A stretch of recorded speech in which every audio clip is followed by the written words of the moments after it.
ipakita natin 'tong, isang, napakagandang, layunin na ni Pastor Apollo Kibuloy, na magbigay o bumuo ng group of lawyers para bigyan ng tulong legal ang mga mahihirap. Isa isa sa problema natin dito sa Pilipinas, yung magkaroon tayo ng mga abogado na matitino. O katulad niyan, papaano kung yung abogado na makuha mo, yung mga tangang abogado katulad nung, binabanggit ni Sal Panelo diyan sa Kongreso, yung mga tangang abogado na ganyan, yung mga nag-aral lang na hindi mo maintindihan kung saan ba nagtapos, 'di ba, na hindi naintindihan yung batas. So, ang karaniwan sa mga nakukulong, dahil hindi magagaling yung mga abogado nila. Karamihan sa mga nakulong, dahil yung mga abogado nila libre, tapos hindi nagpetiks-petiks yung mga abogado nila.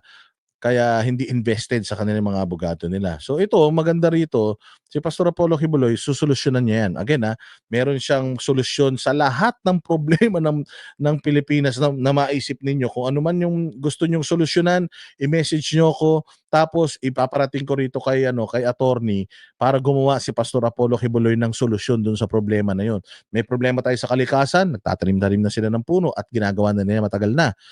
May problema tayo sa healthcare, merong programa si PRD, si Pastor Apollo Kibuloy sa, healthcare system sa Pilipinas. I-di-discuss natin 'yan balang araw. Pero dito tayo sa problema natin sa mga magtatanggol sa atin sa batas. Marami sa atin yung mga inaagaw-agawan lang tayo ng lupa, inaagaw-agawan lang tayo ng mga properties dahil wala tayong alam sa batas. Lalong-lalo na yung mga pobreng mga taga-probinsya. Tatakot-takutin kayo, tapos makukuha na yung mga ari-arian ninyo. O lahat ng mga pinaghirapan niyo madali nang makuha ng mga ng mga, mayayaman at matatalino sa kayang paikot-ikutin ng batas. Pero kung ikaw, meron ka ng matatakbuhan para ikonsulta yung iyong legal na pinagdadaanan, sinolusyonan na yan ni Pastor Apollo Kibuloy, na kumbaga kung merong Tulfo Brothers, 'di ba, natatandaan niyo si Rapi Tulfo, ano yan, tumatakbo sa kanya yung mga tao dahil nga natutulungan daw ni Rapi Tulfo yung mga tao, 'di ba? Pero sa totoo lang, binabastos lang naman ni Rapi Tulfo sa kanyang sa kanyang mga programa yung mga tao para, alam mo yun, somewhat kung matatakot niya, mananalo siya. Kung hindi niya matatakot, sorry na lang, gano'n, gano'n. Dito kay Pastor Apollo Kibuloy, sa talaga tayo, do'n tayo sa tama, do'n tayo sa batas. Meron kang, problemang legal, lapit ka sa amin, then tulong tayo. Basta ikaw ay pasok doon sa bracket ng mahihirap na hindi mo afford makapag-hire ng abogado, mayroon ng solusyon si Pastor Apollo Kibuloy diyan. Pakinggan natin itong si attorney, diyaan kasi lahat ng mga panukala ni pastor dito niya ipinadadaan kay attorney, ta's si attorney nagpapaliwanag. Ta's tayo naman ang nagpapakalat para at least maintindihan ng mga kababayan natin kung ano ang importansya at kung ano ay yung mga puwede at kayang i-offer ni Pastor Apollo Kibuloy sa Pilipinas. Kaya hindi na kailangan 'to ni pastor sa buhay niya. Manalo si Pastor Apollo Kibuloy o hindi, ano na 'yan, he's a made man. Maganda na yung kanilang organisasyon. Sa totoo lang, 'di na nila kailangan 'to. Ang may kailangan na dito, ang makikinabang na dito, tayo na. Naiinggit tayo sa KOJC, ito na yung pagkakataon na kahit hindi tayo member ng KOJC, matatamasa natin yung mga benepisyo, ginhawa ng buhay na ibinibigay ni Pastor Apollo Kibuloy sa mga members niya. Bilang isang Pilipino, deserve natin 'yan. Whether you're a KOGC member or not, kay Pastor Apollo Kibuloy, karapatan mo 'yan. Dapat mong makuha 'yan. Sige, pasok. Sa kingdom na nagbumuong na nga ng pool of lawyers si pastor. Dito sa kingdom na nagbumuong na nga ng pool of lawyers si pastor.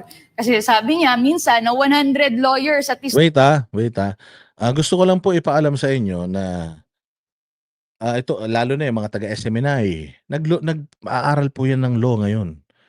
O si Dean Torion, ang daming mga, estudyante niyan ng law na mga taga-KOJC, mga taga-SMNI. Inaalok nga si Coach Oli kasi nag-law yan, pero hindi pa tapos. So, inaalok nga si Coach Oli na ipagpatuloy niya, under JMC. Alam niyo ba na ang JMC, mga bossing, may plano sila na magtayo pa ng isang eskuwelahan diyaan sa, I think, basta diyan din sa Mindanao. Yung ang plano kasi ni Pastor Apollo Kibuloy, yung JMC, maging world class siya, maging siyang parang Harvard. Kasi kapag ikaw pagka Harvard law ka, kilala ka sa buong mundo. Hindi naman niya gustong siguro makilala sa buong mundo ng agad-agad kasi matagal talaga 'yun. Gaano kahabang panahon para ano ka, para maging Harvard-like yung ano, yung iyong program for yung mga law students, yung College of Law. Pero ang gusto niya mangyari at least kahit dito man lang sa Pilipinas maging #1 sila. Kaya ang target talaga ni pastor, lahat ng mga takers nila ng bar, 100% passing rate tapos makuha nila talaga yung top. Gusto nila na maging parang Harvard ang JMC. Hindi kasi nagse-settle si Pastor Apollo Kibuloy sa, "Okey na 'yan, basta pumasa okey na 'yan." Hindi, lagi siyang merong goal na mas matindi pa doon sa kayang abutin. Siyempre 'pag nag-set ka ng goal talagang kailangan yung sobra-sobra para 'pag naabot mo, 'di ba, eh, ang ganda, plano niyang gawin yung JMC as, top law school. At least man lang if dito sa Pilipinas and sa buong Southeast Asia. At kung kaya niyang gawin sa buong Asia, sa buong mundo, eh, di mabuti, hindi ba napakaganda nun. Pero yun ang vision ni Pastor Apollo Kibuloy dun sa eskwelahan na Jose Maria College. 100 lawyers. Paano 'yon? Anong gagawin ni pastor sa mga lawyers na 'yon? Para tutulong din sa mga Class DE. Yes, ang daming pinag-aral ni Pastor. Ito ha, pinag-aral ni Pastor out of their pockets. Yung mga yung mga inuurat ng mga hindi member ng KOJC na, "Sus, nagtitinda lang kayo ng biskotso. Sus, nagtitinda lang kayo ng ganito. Sus, naggaganyan lang kayo, nangangaroling lang kayo." Alam nyo, yung mga kinikita nila do'n, pinapang-paaral nila ng mga abogado para 'pag marami na silang abogado, magtatayo si Pastor Apollo Kibuloy ng ganitong ano, ng ganitong grupo na tutulong sa mga mahihirap na hindi afford yung abogado at nalilin lang nung may mga alam sa batas. Saan ka nakakita ng ganyan? Meron na bang politiko sa Pilipinas na nakaisip niyan? Out of their pocket. Galing sa efforts ng lahat ng mga members, miracle workers ng KOJC. Para merong pang-aral yung mga nagte-take up ng law.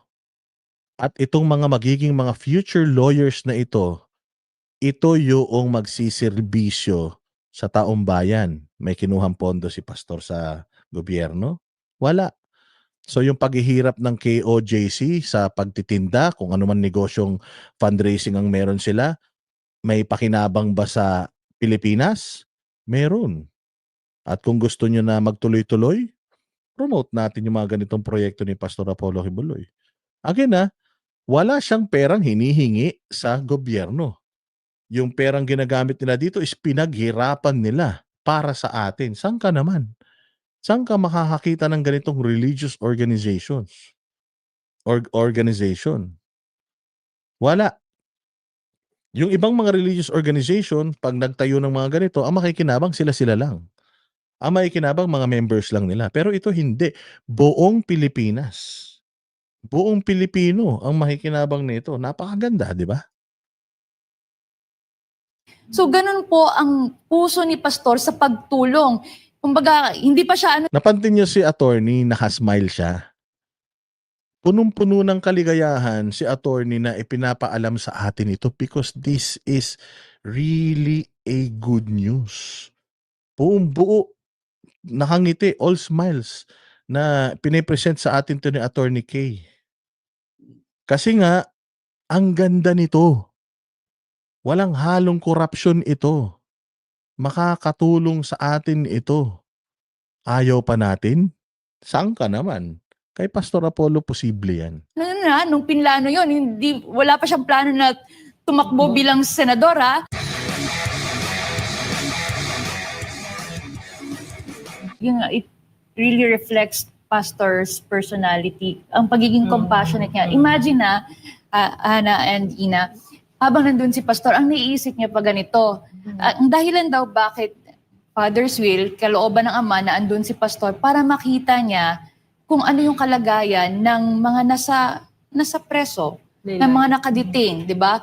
Mahirap pala, ganito pala ang kumbaga inhumane minsan ang treatment. Paano daw ma-rehabilitate? For example na lang, may isang addict. Tinan mo ha. Supposedly, kapag napunta ka sa ganitong sitwasyon, yung ginawa kay Pastor Apollo Kibuloy, political persecution, yung pangkukutya sa simbahan niya, yung ginawa sa KOJC, galit dapat ang nasa puso mo, eh, pero kay pastor hindi. Kaya ako nandito because gawa 'to ng Diyos. Everything happens for a reason. Ang reason na nakikita ni pastor kaya niya inano yun, yung iba magdadamdam na yun, "Kawawa naman ako, magpapakamatay na ako, depressed ako." 'Di ba, si pastor hindi.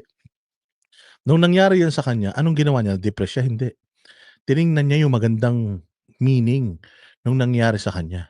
Kaya ako nandito para siguro. Kaya ako naging biktima ng injustice para ayusin ko yung hustisya. Kaya ako naging biktima ng ng pangungutya kasi kailangan kong ipakita sa tao na maganda ang layunin ko. Kaya ako nakulong dito para makita ko ang sitwasyon ng mga PDLs o makita ko yung sitwasyon ng mga taong nandirito. Kaya siguro ganito kasi ganyan, kaya siguro ganito naghahanap si Pastor Apollo Kibuloy ng magandang bagay na nandodo'n na siya sa pinakapangit na sitwasyon na puwedeng makuha ng isang tao. Ganyan kalinis ang isip at puso ni Pastor Apollo Kibuloy na kaysa magmukmok, magalit, anong ginagawa niya? Solusyon. Naghahanap siya ng solusyon galing doon sa mga experiences niya. Bihirang-bihira yung mga ganyang tao, hindi na dapat pinakakawalan yan, mga boss. Or isang kriminal, di ba? Kung ikukulong mo siya, na ang rehabilitation niya is naka-cell na enclosed, walang hangin, tapos ang treatment hindi naman ganun parang treatment parang hayop.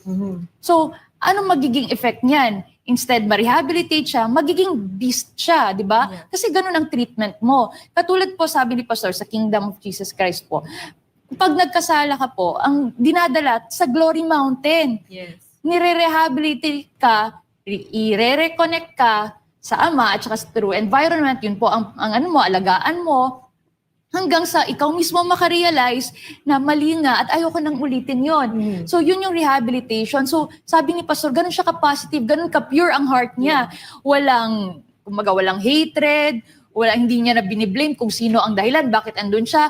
Ang iniisip niya, ito pala ang gustong ipakita sa akin ng Ama para matulungan ko din yung mga nandito, mga kalagayan na gano'n. Kasi marami din doon sa nasa kulungan ang napagbintangan lang. Hindi din dumaan ng due process. Kaya ang isa pang itutulak ni Pastor is para talaga yung sa rule of law, lalo-lalo na tulak ni Pastor para ma-promote yung rule of law yan, is yung mga justices, yung mga judges, na maging independent sila. Paano magkaroon ng independent na walang interference ng politics? Sabi ni Pastor, talagang dapat tataasan ang sahod ng mga judges. Imagine, ang sa reality sa ground, sabi nga ni Pastor, nakita niya na may iba na walang enough na sweldo, lalo na yung may mga integridad, no? Tapos, dahil dyan sa limited lang din yung kanilang sahod, tapos meron pa silang mga anak na pag-aralin. Meron pa silang mga kailangan ng mga monthly rental nila para sa kanilang bahay, sakyan. Laki ng gastusin. Hindi na nila ma-afford yung mga security guards or yung bodyguards nila. Kaya tumataas yung rate ng mga namamatay ng mga judges, prosecutors. So, ang gusto ni Pastor para talaga ma-promote yung rule of law. At imagine, napaka-taxing, napakahirap ng mga tinatrabaho ng mga judges. Ang dami-daming mga kaso ang kinakaharap nila. At saka yung risk andun. Diba? Siyempre, may isa pa na ang kaharap niya is drug lord at saka mayaman. So dahil nga ang evidence against doon sa drug lord na yun ay masyadong malakas, strong yung evidence against him, ang ginawa, pinapatay na lang yung isang judge. So ano to? Dahil nga hindi afford yung bodyguard. So talagang para protectionan to, at saka hindi lang sa judge kasi protecting him, protecting also the rule of law in our country, na wala na talagang mga mabibiktima na yung mga may kasalanan, escape, habang yung mga walang kasalanan andun sa loob kasi hindi nga nila maproteksyonan din or ang kanilang mga karapatang pangtao. So yun po ang nakikita ni Pastor. Yun ang naisip niya habang andun siya. Hindi siya vindictive, di ba? Hindi siya nagtatanim ng galit na, kasalanan to ni ganito, hindi ganon. Tapos nung nakapunta naman siya sa heart center, ang nakita naman niya, yung mga mahihirap na mga CDE pa rin. Ang nakapila doon sa heart center, sabi nga, ang iba 4 years andun na, di ba? Hanggang ngayon hindi pa rin na-entertain. Kasi nga, galing sa ibang rehiyon pa, pumunta pa dito sa Manila para lang makakuha ng mga health services. So, sabi ni Pastor, dapat regionalize. Yun nga, kung andun siya, yun ang naisip always ni Pastor, solusyon sa mga problema. So, dapat DE. Tapos dapat yung gusto din ni Pastor na governance yung service-oriented eh. Dapat within 5 minutes na provide mo na. Lalo na sa mga DE na mga citizens. So, i-provide mo na within 5 minutes, andyan na, nabigyan na siya ng attention, medical attention. Tapos, andyan na, bigyan na siya ng doktor at saka ng mga gamot kung kinakailangan. Or kung anong procedure, medical procedure, talagang mare-receive niya, matatanggap na niya. So, ganun po ang naiisip ni Pastor, di ba? Ganun po ang At kailangan. saka maganda kay Pastor, isang talagang gusto ko sa kanya, yung pag meron daw siyang nakita talaga sa ibang bansa na pinupuntahan niya, dinadala daw niya sa Pilipinas. Halimbawa, mahilig siya sa halaman, may nakita siyang magandang halaman na mabubuhay sa Pilipinas na pag naparami mo, ang ganda sa mata, inuuwi daw niya talaga yung mga seedlings doon sa Pilipinas. Ganun yung sistema. Kasi nakakaikot si Pastor Apollo Kibuloy sa buong mundo dahil nga halos sa buong mundo meron na siyang mga mga churches mga compound. So, lahat ng mga nakikita niya sa mga bansang pinupuntahan niya, gusto niya talagang dalhin sa Pilipinas. Tapos instead magalit siya sa nararanasan niya, ayaw niya na maranasan yun ng ibang tao. At kung ano yung mga nakikita niya na mali, ayaw niya yun na maranasan na yan ng mga tao. Kaya on his own, gumagawa na siya ng mga solusyon. On his own, using yung kanilang resources, tina-try niya ng tumulong. What more? Kung bibigyan mo siya ng kapangyarihan na makapagbalangkas ng batas. Lalo na pagka binigyan mo na siya ng budget to do it, madadagdagan yung usual na ginagastos nila ng simbahan nila para sa mga programa nila, plus yung kung meron pang augmentation coming from the national budget, di mas maganda, mas marami tayong magagawa. Yun yung sinasabi na tulong-tulong. Yung sinasabi nila Bongbong kanina na wag muna kayong mag-party, tumulong muna kayo sa kapwa. Si Pastor Apollo Kibuloy, hindi pa yan politiko, tumutulong na yan sa kapwa, tumutulong na yan sa Pilipinas. What more? Kung nasa power na siya, si Pastor Apollo Kibuloy hindi yan hungry sa power. Bakit? Kasi powerful na siya sa kanila So hindi na yan siya magpa-power trip. Kasi sa kanila nga, hindi nga siya nagpa-power trip Pera, maasahan mo ba si Pastor sa pera, sa budget? Oo naman, tumutulong nga siya sa Pilipinas nang walang kapalit Tumulong nga siya sa gobyerno ni PRD, walang kapalit So maasahan mo siya sa pera? Yes, zero corruption nga sa kanila Maasahan mo ba na tutuparin niya yung mga pangako niya kapag naging senador o maging malay mo, balang araw, maging presidente pa natin siya? Matutupad ba niya yung kanyang mga pangako? Natupad nga niya yung mga dream revelations niya sa kanilang simbahan Natupad nga niya, ipinangako niya sa simbahan, nagsimula sila. Wala sila lang. Wala silang pera, wala silang makain, kinakain nila saging, kamote. Nagsimula nga siyang mangarap nang walang-wala Nakita mo kung gaano na sila kalaki ngayon. So what more kapag nasa gobyerno na siya? When it comes to resibo, pwede kayong magtanong ng kung ano pang mga resibo ang pwedeng ipresenta sa inyo ng KOJC at ni Pastor Apollo Kibuloy, ipapakita natin. Pero ito lang yung mga basic na hinahanap natin sa mga politiko. Marunong tumupad sa pinangako, meron ng napatunayan, tumutulong sa kapwa, mahal ang Pilipinas. Kompleto si Pastor Apollo Kibuloy yan, maniwala kayo. Pumunta lang kayo sa manood kayo sa SMNI, manood kayo sa mga vlog natin, papakita namin sa inyo at naipakita na namin sa inyo kung ano yung mga meron sila. Yun lang naman importante, tutupad sa pangako. From nothing, nakagawa sila ng ganito kaunlad na simbahan. Out of nothing. Sabi nga nila, si Pastor Apollo Kibuloy daw is, kaya nga ang tawag sa kanila, miracle worker. Kasi ang disiplina ni Pastor sa kanila is, make something out of nothing. Yung wala kayong hawak, wala kayong kahit na gumawa kayo ng bagay na may malaking may significant na value para sa ating lahat. Bigyan ko kayo ng sample, diyan sa KOJC, lagi sila diyan bawat area, may patimpalak sila diyan. Meron silang mga tents, tapos, dinidisenyohan nila yung mga tent na yun kung ano yung tema. Halimbawa, ang tema is Christmas. So kahit na January pa lang, March, Christmas na yung tema sa kanila. O sige, ang tema natin ngayon Christmas, pagandahan bawat community. So pagandahan yun. Alam mo ba na walang pera yun? Recycled lahat yung mga kinakabit nila doon sa mga tent nila. Tapos, inaano nila, ginajudge nila yun. Isa yun sa mga ginajudge natin na nakaraan eh. O sinong nanalo? Nanalo to. Nanalo to, walang premyo yun. Walang premyong pera yun or something. Pride lang talaga, yes. We created something out of nothing. Bawal gumastos. Pagandaan sila ng design ng dapat walang gumastos. Kasi nga pinapractice na nga ni Pastor Apollo Kibuloy yung ganong mentality na posible ang bagay basta posible mo ma-achieve ang bagay at mapaganda mo ang isang bagay basta gusto mo talaga. Hindi mo kailangan gumastos, hindi mo kailangan ng kung ano-anong kolorete. Basta nasa puso mo, kaya mong pagandahin yan. Kaya mong mag-create. Bawat isa sa atin, kaya natin mag-create ng milagro.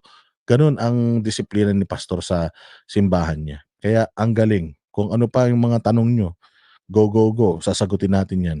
Ang leader natin. Yun yung brand of leadership na gustong introduce ni Pastor. Kumbaga, service-oriented, people-oriented. Yes, result-oriented. Oo, result-oriented. At Attorney Kay, going back lang, kasi na-mention mo na kung nandun si Pastor, kung nasan siya ngayon, na hindi niya nakita yung sarili niya na, di ba iba kasi talagang nade-depress, naawa, pero siya parang mas naging masigasig pa siya sa pagtulong, no? Kahit na naroroon siya. At ang isa rin siguro nakita ni Pastor na majority talaga, if not all nga na nasa loob ng preso ngayon, ay mga mahihirap. Correct. At doon, mas lumalim pang lalo ang pagkaunawa ni Pastor na, di ba mula bata pa siya, hanggang ngayon, nakita niya yung sitwasyon. Kasi kung di ako nagkakamali, Attorney Kay, yung iba doon, di ba, hindi nga dumaan yung due process kasi wala rin pera. Yes, totoo yan. Walang pang bail din, yung iba, di ba? Correct, 5,000 lang yung bail para makalabas. Hanggang ngayon, andun pa rin kasi walang 5,000 na pambayad ng bail. So, ganun kahirap. So, nakita lahat yun ni Pastor. So, kunya nga, even dito sa Kingdom na nagbumuong na nga ng pool of lawyers si Pastor. Kasi sabi niya, minsan na 100 lawyers, at least 100 lawyers, paano yon? Anong gagawin ni Pastor sa mga lawyers na yon? Para tutulong din sa mga Class DE. So, ganun po ang puso ni Pastor sa pagtulong. Kumbaga, hindi pa siya nung pinlano yon, wala pa siyang plano na tumakbo bilang senador, kumbaga nasa puso, innate na yan. Alam mo, ang kauna-unahan nga na mga napatapos ni Pastor na abogado, tinrider pa siya. Tinrider siya. Oo, nung mga yun. Yun yung mga unang-unang nagtridor sa kanya na mga pinag-aral niya ng abogasya. Saan ka naman? Tama. Diba? So, hindi nawalan ng pag-asa si Pastor kasi sabi niya, pwede na sana siya magtanda eh. Hindi na ako magpaparal ng abogado. Siya, mga satanas din eh, di ba? Pero hindi, si Pastor, no. Ipagpatuloy natin yung programa. Maaaring yung ma-produce natin na 100, 3 dyan bulok. Pero sigurado ko yung mapoproduce natin ng mga lawyers, yung mga pag-aaralin natin, magiging mga abogado, yung advokasya natin, makatulong natin sila, which is magbigay ng serbisyo sa mga Pilipino na hindi kayang mag-afford ang mga abogado. So hindi siya nawalan ng pag-asa kahit nag-fail siya. Nag-fail siya dun sa mga unang pinaaral niya na mga abogado, pero naniniwala siya na yung mga future lawyers, yung mga pool of lawyers na nabuo niya at binubuo niya ngayon, somehow makatulong talaga ng malaki sa mga kababayan natin na salat sa buhay at hindi kayang mag-afford ng serbisyong legal. Sa kanya na talagang tumulong dahil siya mismo ang naka-experience ng kahirapan, ng injustice. Kaya sa kanya, ayaw niya din ma-experience ng iba. Tinatawag nga niya na therapy niya yon Pag nakita niya, oo, yun yung therapy ni Pastor. Nakikita niya na yung iba, hindi na na-experience yun, okay na sa kanya. At saka habang kinukwento niya, naiiyak pa siya. So, ikaw din, naiiyak ka din. Grabe ang puso mo, Pastor, no? So, ganun po ang pagmamahal ni Pastor para sa lahat ng mga mamayang Pilipino. At kaugnay dyan, Attorney Kay, ano pa daw ba ang ibang programa? Ayan. Oo. So, since nasa medical na tayo, no, medical services na tayo, kanina sa meals yun eh. Again, na-address na natin yung food. Ayan, so kita ninyo, 'di ba? Napakagaling ng mga programa ni Pastor Apollo Quiboloy. Talaga naman. Klase. Ano pa nga ba? So gusto natin na matamasa yan sa ating buhay in order for us to experience yung na-experience nitong mga mga enthusiastic na mga nagpapaliwanag from KOJC. Ilagay natin si Pastor doon sa talagang mas makakatulong pa siya ng mas malaki. Lagay natin siya sa Senado and then God's will, kung higher than that, tayo mag-benefit nun.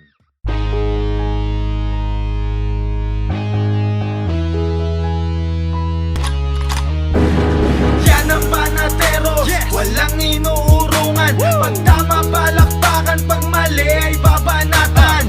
Yan ang banateros, boses ng ordinaryong Pilipino. Banateros ay walang makakaawan. Walang inuurungan, banateros ay tinutulungan. Mga ordinaryong Pilipino, bawat mali tinututukan. Handang ituwid mga baliko, kasagutan sa tanong matino.